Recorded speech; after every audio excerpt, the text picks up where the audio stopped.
हमारे देश में एक तबका, एक वर्ग ऐसा है जो ऐसे ही बिलो द बेल्ट या ऐसी वल्गर चीज़ें सुनना चाहता है, देखना चाहता है। उनके लिए प्लेटफॉर्म मिल गया यूट्यूब, इस पर कोई सेंसर नहीं है।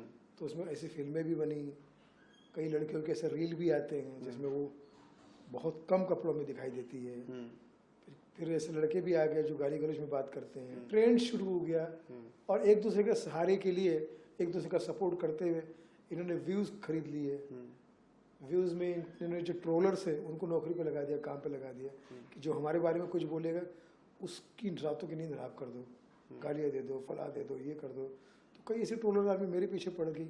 जब मैं अच्छी बात करता हूँ, मैं ये कहता हूँ गाली गलौज नहीं देना चाहिए, तो उस पर मुझे जो गालियाँ पड़ती है तो मैं कहता हूँ भाई घोर कलयुग आ गया, है ना। तो लेकिन ये है कि ये जितने भी लोग ऐसा कर रहे हैं, ये समाज में कहीं ना कहीं आने वाली पीढ़ी को ये शॉर्टकट के चक्कर में बर्बाद कर रही है। मेरा ऐसा मानना है कि शॉर्टकट के चक्कर में नंबर 1 भी No 1 हो जाता है। हम नंबर 1 को अगर शॉर्टकट में लिखे तो NO1 लिखते हैं ना, करेक्ट, तो नंबर 1 भी No 1 हो जाता है।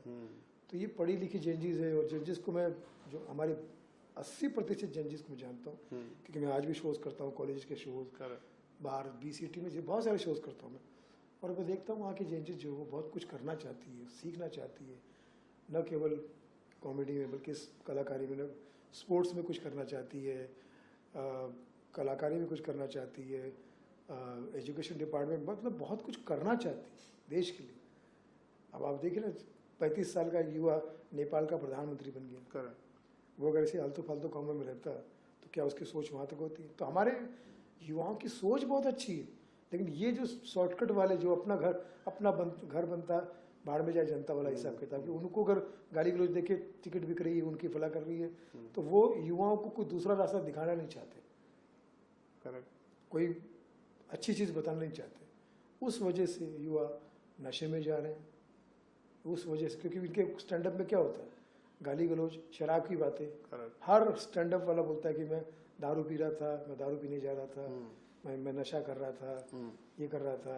वो सब उनके 10-15 मिनट के स्टैंड अप में यही सारी बातें होती। बुजुर्गों की इज्जत नहीं करते, बड़े से बड़े कलाकार का नाम लेंगे तो अमिताभ आया था, धर्मेंद्र आया था, ये सब बोलते हैं, जबकि इनकी औकात नहीं उनका नाम लेने की, है ना। तो ये सब बदतमीज लोग, जेंजिस के बेचारे भोले भाले, उनको नहीं समझ में आता।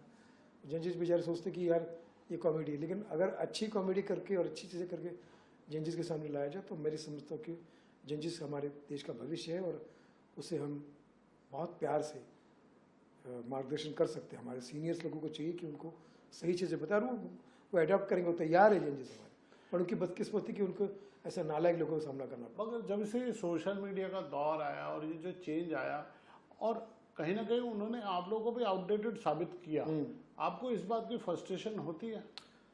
फ्रस्ट्रेशन उनके लिए नहीं होती, फ्रस्ट्रेशन उन नालायकों के लिए होती है जो हमारे ग्रुप के लोग हैं, जो सदियों से, आज राजू भाई हमारे बीच में नहीं है, लेकिन उस जमाने के ऐसे 100 कलाकार आज भी जिंदा है। करेक्ट। वो अपना मुंह ही नहीं खोलते, उनके दुकानें बंद हो गई, उनका घर बंद हो गया, उनका काम मिलना बंद हो गया। लेकिन अपना मुंह खोल के नहीं, एक वीडियो नहीं बनाते कि सुनील पाल को सपोर्ट करो, हमारा ये काम है।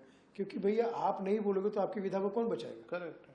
मैं बोलता हूँ तो लोग मुझे अकेला पकड़ के घेर लेते, सब लोग घेर लेते हैं, आपके पीछे पड़ जाते हैं। तो भैया अगर मुझे सपोर्ट मिलना शुरू हो जाए, हमारे सीनियर्स का, हमारे जूनियर्स का, सब लोग एक एक वीडियो 2-2 बना के डालो कि सही बोल रहा है सुनील पाल, इसने ऐसा नहीं करना चाहिए, उसने वैसा नहीं करना चाहिए, शांत है, जिंदा लाश बन के बैठे हुए, तो खुद तो इन्होंने अपनी विधा खुद ही खत्म कर।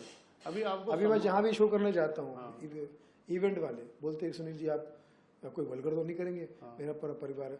तो अगर वो डरे हुए हैं, आप जैसे मीडिया वाले रोज सवाल पूछते हैं, तो इनको पसंद कौन कर रहा है फिर? अगर इनके हिसाब से पूरी दुनिया पसंद कर रही है, अच्छा कर रही है, जेंजिस घबराए हुए इनसे कि क्या करे यार ऐसा कर, तो इनको कौन पसंद करता है कि जिसके ऊपर पूरी मीडिया, पूरा प्रचार तंत्र इनके साथ में इनको सपोर्ट करता है। तो अभी आपको सम्मान देने के हिसाब से बुलाया भी गया, आप शो में गए भी, एक शो में आपको वहाँ भी आपको ट्रोल कर दिया गया, या वहाँ भी आपके साथ जो व्यवहार हुआ, आपने बोला भी एक इंटरव्यू में कि मुझे कॉमेडी के लिए बुलाया गया था, स्टैंड अप कॉमेडी के लिए बुलाया गया था, तो क्या एक्सपीरियंस रहा आपका? देखिए कपिल शर्मा शो जो है, कपिल शर्मा शो में मैं 5 बार पहले जा चुका हूँ। कपिल मुझे बुलाता है, मेरा प्यारा दोस्त है वो। कपिल को तो मैं आई रिस्पेक्ट हिम।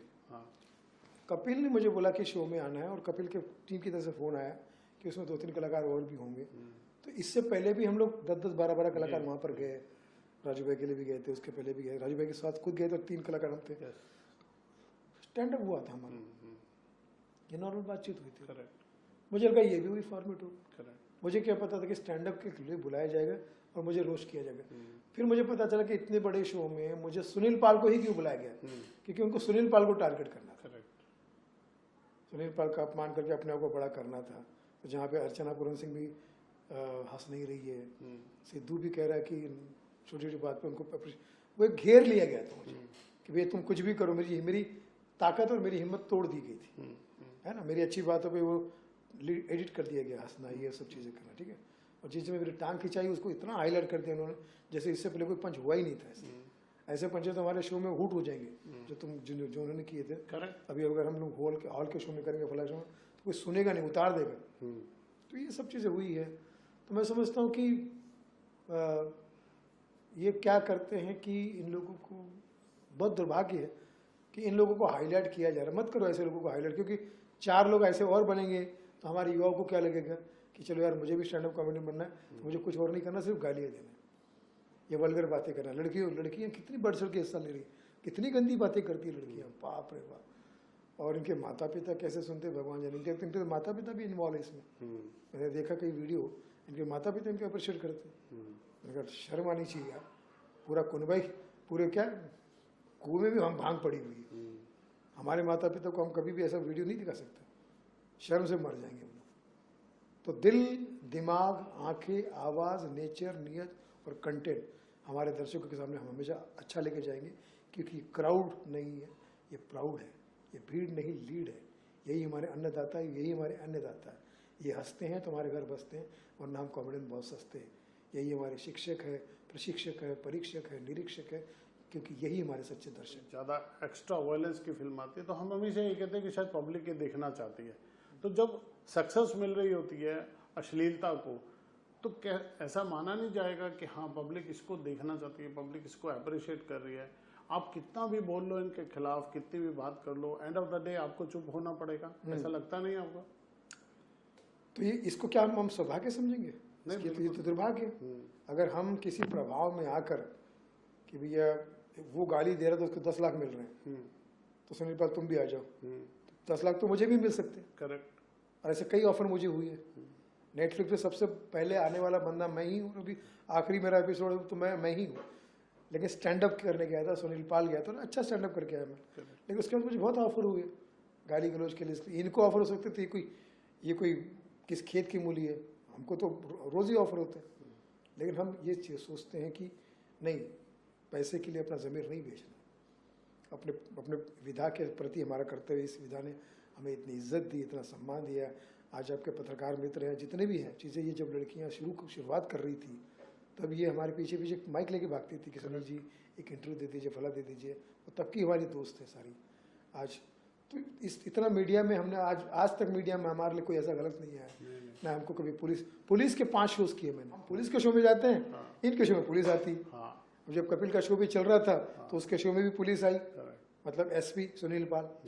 एंड में एसपी तो आ ही गया सुनील पाल। तो ये इनके बिना वो असल में क्या, ये लोग का टारगेट भी ये होता है कि ऐसे कुछ उल्टा सीधा काम कर दिया जाए जिसमें केस हो जाए इनके ऊपर, ये न्यूज़ में आ जाए। ऐसे ऐसे कर करके तो आगे बढ़ेंगे लोग, ये भी फेमस होने के लिए। वरना इनका कोई जोक थोड़ी हिट है, इनका कोई परफॉर्मेंस थोड़ी हिट है। क्यों इनके परफॉर्मेंस आप बताइए, इनके प्रोग्राम में जाइए, मोबाइल बंद करवा देते हैं लोग, क्योंकि उनको पता है अपरथिज परफॉर्मेंस होता है। एज ग्रुप बोलते हैं हमको 16 चल। हमने तो आज तक कभी एज ग्रुप के लिए कभी नहीं बोला। 9 साल से लेके 90 साल तक पूरे परिवार के साथ आज तक हजारों शो कर चुके हैं, और सब परिवार का प्यार मिलता है। Guinness book of world record मेरे पास में। आमिर खान लगान का वर्ल्ड टूर जब गए थे लाफ्टर से पहले, आमिर खान ने मेरा ऑडिशन लिया था और आमिर खान ने बोला था कि तुम हमारे लिए फिट हो। और पूरे इतने बड़े शो में अकेला मैं, जब लगान से पहले मेरी कोई पहचान भी नहीं थी, अनिल कपूर, ऐश्वर्या राय, प्रीति जिंटा, अनिल कपूर, सुखविंदर सिंह, और पूरा लगान का वर्ल्ड टूर के साथ में मैं, सुनील पाल, मिनी माथुर एंकर। ठीक है, ऐसी उम्मीद है कि ये बदलाव आएगा। बिल्कुल आएगा, बिल्कुल आएगा। बिल्कुल आएगा, और आएगा क्यों नहीं आएगा। देखिए आंधी तूफान जो है ना, उनकी बदकिस्मती है, खुशकिस्मती है कि वो आंधी तूफान कहलाते हैं। बदकिस्मती ये है कि वो एक 4 दिन के बाद पूरी दुनिया तबाह करके खुद ख़त्म हो जाते हैं। और उसके बाद सर्द हवाएं हमेशा चलती रहती जो ज़िंदगी देती है। हम सर्द हवाएं, हम हमेशा ज़िंदगी दे देंगे। भूचाल आएगा, तबाही होगी, लोग हिल जाएंगे, लेकिन उसके चक्कर में मत पड़ना। कोरोना आया, महामारी आई, फलाई, क्या कर लिया उसने? सही बात। दुनिया खत्म करने आई तो खुद खत्म हो गई। तो ये सब चीज़ें कुछ चंद दिनों के मेहमान होते हैं। अब इसमें क्या होगा, गालियाँ देने वालों में आज 4 दे रहे हैं, कल 40 देंगे, परसों 4000 देंगे, फिर इनको वैल्यू खत्म हो जाएगी। भाई जब लोगों को पता चलेगा गाली देना ही क्राइटेरिया है, तो फिर कोई तुम्हारा प्रोग्राम देखने क्यों आएगा? वो खुद ही माइक थाम के गाली देना नहीं शुरू करेगा। मैं वहाँ गया था, एक गाली दे दी, मुझे एक लड़की मिली थी, वहाँ एक गाली दे दी। लड़कियाँ भी इवन, कितना तुम अपने अंग वस्त्रों पे क्या क्या करो बोलोगी, है ना? सब लड़की, हर लड़कियों के पास में सब है, हर लड़के को गाली देना आता है। क्रिएटिविटी हर किसी के पास नहीं होती। हर आदमी संजय लीला भंसाली नहीं होता, हर आदमी जॉनी लीवर नहीं होता, हर आदमी उमर शरीफ नहीं होता, हर आदमी के नायकर नहीं होता, हर आदमी कपिल शर्मा नहीं होता। ये बनने के लिए सदियाँ चाहिए। ऐसे कलाकार सदियों के बाद पैदा होते हैं, और इन जैसे कलाकार शादियों के बाद ही पैदा होते हैं। मैं तो अपने दर्शकों को हाथ जोड़ के कहता हूँ कि मुझे आप प्यार देते रहिए, आशीर्वाद देते रहिए। आपका बहुत उपकारी हूँ मैं, आपका कर्ज है, जीवन भर उतार नहीं पाऊँगा। और आप सब जियो हज़ारों साल, यही कहते से 2000 आपका फैन सुनील पाल। आप मेरी जान है, आप जो हंसते हैं, ये हम हंसाते, ये मुश्किल काम नहीं है।